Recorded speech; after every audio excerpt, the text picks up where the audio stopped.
সব ভাই ধর্মে আমাকে বলে। শেষ করতে দেন। জি স্যার। আপনি এখানে আমার জবাব শোনার জন্য এসেছেন নাকি আপনার মত জানাতে এসেছেন? আমি একটি সুস্থ আলোচনা চাই এবং যৌতুক ভাই সিদ্ধান্তে পৌঁছাতে চাই। এটা কোনো বিতর্ক প্রতিযোগিতা নয়। হ্যাঁ, একেবারে না, আমি তাহলে আমার কখনো উত্তর বলিনি। শুনুন, উত্তর শোনার পর আপনি মন্তব্য করতে পারেন। ঠিক আছে। আমাকে শেষ করতে দিন। আপনি কথা যোগ করছেন, তার মানে আমার উত্তর আপনি শুনছেন। চালিয়ে যান। শুনুন মনোযোগ দিয়ে। জি। আপনার মনের মধ্যে মহাভারতের কাহিনী চলছে, কি করে শুনবেন? দয়া করে যখন চালিয়ে যান। আপনি আপনার প্রশ্নের সময় কি আমি আপনাকে বাধা দিয়েছিলাম? দয়া করে চালিয়ে যান। আমি কি বাধা দিয়েছি? আপনি না, আপনি বাধা দেননি, দয়া করে চালিয়ে যান। সবকিছু লেখা আছে, প্রশ্ন করতে আসছেন, আমি কিভাবে বলেছি। আমি জবাব দিচ্ছি, শুনুন। হ্যাঁ, তাতে এটা কি? আমার জবাব। তাহলে কেন আপনি মন্তব্য করছেন? সকলকে শুভ সন্ধ্যা এবং শুভ সন্ধ্যা ডক্টর নায়েক। আজ আমি এক মানুষ কথা বলছি মানবতার পক্ষে। এখানে ডক্টর নায়েক রয়েছেন। আমরা আপনার নাম জানতে পারি দয়া করে? আমি চিরাগ, এবং দয়া করে আমার ধর্ম জিজ্ঞাসা করবেন না। ডক্টর নায়েক, আপনি সম্ভবত মুসলিম পরিবারে জন্মগ্রহণ করেছেন, তাই আপনি মুসলমান, তাই আপনি সেটাই অনুমোদন করছেন। যদি আপনি হিন্দু পরিবারে জন্ম নিতেন তাহলে আজ আপনার হিন্দু ধর্ম হতে পারত।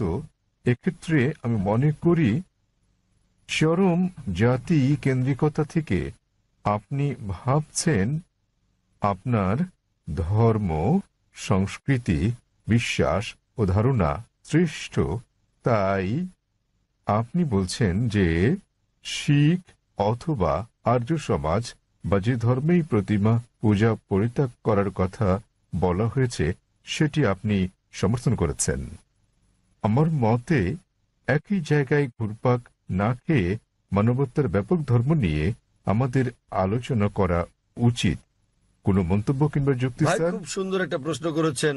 তিনি বলেছেন মুসলিম পরিবারে জন্ম নেওয়ার কারণে আমি ইসলাম ধর্ম অনুমোদন করছি।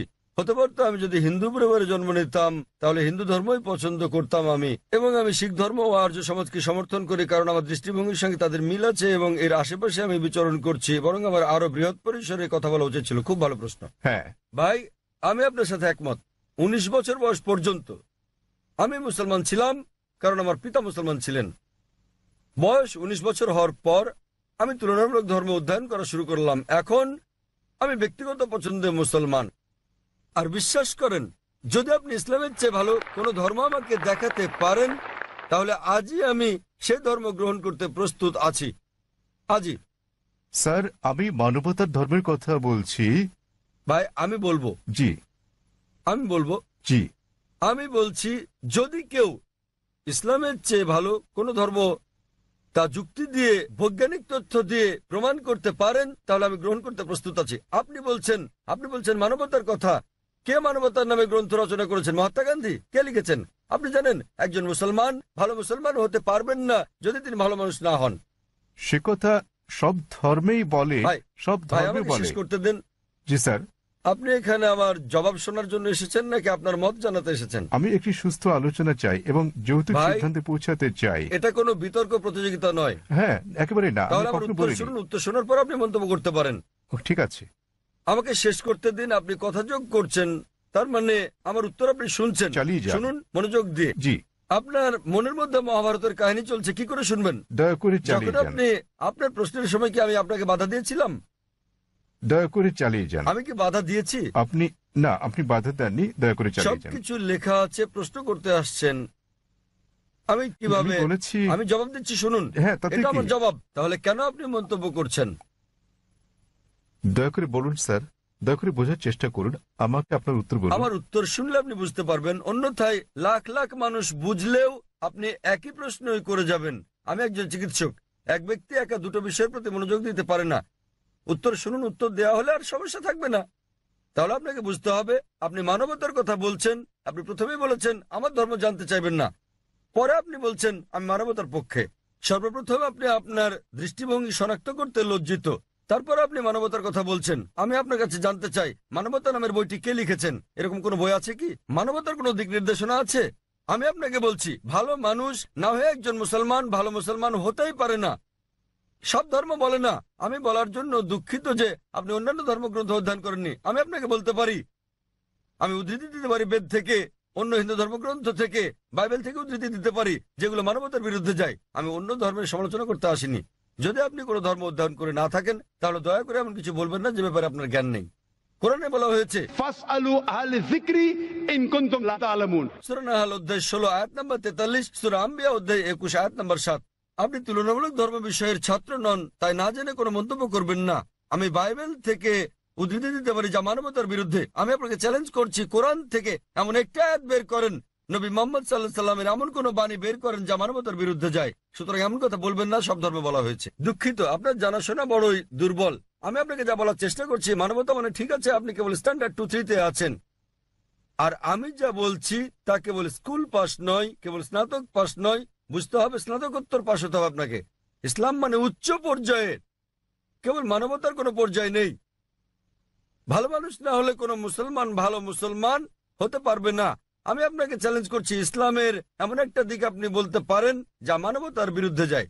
যৌক্তিক পটভূমি, যৌক্তিক কারণ আপনার জানা না থাকতে পারে ইসলাম কেন এমন অনুশাসন জারি করলো, আর আপনি ভাবতে পারেন সেটা মানবতার বিরুদ্ধে। ঠিক যেমন আপনারা বলেন, ডাক্তার আমাকে ইঞ্জেকশন দিচ্ছে, ইঞ্জেকশনে যন্ত্রণা দিচ্ছে, ওই ইঞ্জেকশন তো আপনার ভালোর জন্য। আপনারা বলেন ডাক্তার আমার পেট কেটে ফেলেছেন, তিনি তো পেট কেটেছেন আপনাকে জীবন বাঁচানোর জন্য। সুতরাং ডাক্তার যা জানেন আপনি তা জানেন না। যদি আমার জন্য দুটো পছন্দ থাকে, স্ট্যান্ডার্ড 2 কিংবা 3 পাস করা অথবা স্নাতকোত্তর কোর্স করা, সেক্ষেত্রে আমি স্নাতকোত্তর কোর্সই করব। কেন মাত্র স্ট্যান্ডার্ড 2-3? মানবতা ভালো, কিন্তু ইসলাম তার চেয়ে অনেক বেশি ভালো। আপনার প্রশ্নের ব্যাপারে বলতে গেলে, আমি মুসলিম পরিবারে জন্ম নিয়েছি বলে আমি ইসলামকে অনুমোদন করছি। আমি আপনাকে বলছি, আপনাকে চ্যালেঞ্জ করছি, যদি কেউ আমাকে প্রমাণ দিতে পারে অন্য যে কোনো ধর্ম, আমি প্রধান ধর্মগুলোর বেশিরভাগই অধ্যয়ন করেছি এবং আমার মনে হয় ইসলাম সবচেয়ে যুক্তিগ্রাহ্য, মানুষের সবচেয়ে সেরা ধর্ম মানবতার। এটাই একমাত্র ধর্ম যাতে মানবতার জন্য সমাধান রয়েছে। আল্লাহ বলেন সূরা আলে ইমরান অধ্যায় নম্বর 3 আয়াত নম্বর 19, ইন্নাদ দীনা ইনদাল্লাহিল ইসলাম। সর্বশক্তিমান ঈশ্বরের কাছে একমাত্র গ্রহণযোগ্য ধর্ম ইসলাম। আর আপনার জানার জন্য বলছি, আপনার যুক্তি অত্যন্ত নাজুক। আপনি কি জানেন আমাদের 30 জনেরও বেশি আলেমের মধ্যে যারা বিশ্বের বিভিন্ন দেশের নাগরিক, তাদের 10 জনেরও বেশি মুসলিম পরিবারে জন্মগ্রহণ করেননি? আপনি কি তা জানেন? আমি এটা উত্তর জানতে চাই আপনার কাছে, আপনি কি জানেন এই মঞ্চে বক্তৃতা দানকারী 30 জনের মধ্যে 10 জনেরও বেশি মুসলিম হিসেবে জন্মগ্রহণ করেননি? আপনি জানেন? হ্যাঁ, আমি হতে পারে আমি আপনাকে বলছি। জিজ্ঞেস করছি, আপনি কি তা জানেন? না, আমি হ্যাঁ তা অথবা জানি না না। বলেন। তাহলে আপনার পুরো যুক্তি তো অসার। বিশ্বের বিভিন্ন দেশের 30 জন বক্তার মধ্যে 10 জনের বেশি আমেরিকান, 4-5 জন কানাডার, কয়েকজন ইউকের, মালয়েশিয়ার আছেন, সৌদি আরবের, সংযুক্ত আরব আমিরাতের, সোমালিয়ার এবং সুদানের বক্তা রয়েছেন, এবং এদের মধ্যে 10 জনেরও বেশির জন্ম অমুসলিম পরিবারে। তারা বেড়ে ওঠার পর কেউ কিশোর বয়সে গ্রহণ করেছেন ইসলাম, কেউ 20-এর কোঠায় গ্রহণ করেছেন ইসলাম, কেউ বা 30-এর কোঠায় গ্রহণ করেছেন। আর আল্লাহ তাদের হেদায়েত দান করেন, তারা নিজেদের পছন্দে মুসলিম হয়েছেন। সুতরাং আপনার যুক্তি, মুসলিম পরিবারে জন্মগ্রহণের কারণে আমি ইসলাম পছন্দ করি, এসব লোক জন্মগ্রহণ করেননি মুসলিম পরিবারে। তারা খ্রিস্টান পরিবারে জন্মেছেন, তারা অমুসলিম পরিবারে জন্ম নিয়েছেন, তারা ইসলাম পছন্দ করেছেন। কেন? কারণ তারা অধ্যয়ন করেছেন, তারা অন্যান্য ধর্ম অধ্যয়ন করেছেন এবং বুঝতে পেরেছেন ইসলাম জীবনের শ্রেষ্ঠ পন্থা। আমি আপনাকে অনুরোধ করছি, আপনি মানবতা সম্পর্কে পড়েন, ইসলাম সম্পর্কে জানেন এবং বের করতে চেষ্টা করেন ইসলামের কোন বিষয়টা মানবতার বিরুদ্ধে যায়। তাহলে আপনি জানতে পারবেন সবচেয়ে ভালো ধর্ম। আমি আপনার ধর্ম সম্পর্কে জিজ্ঞেস করছি না, আমি আপনাকে সর্বোত্তম ধর্মটা গ্রহণ করতে বলছি। এবং জীবনের সর্বোত্তম পথ, মানবতার একমাত্র সমাধান হচ্ছে ইসলাম।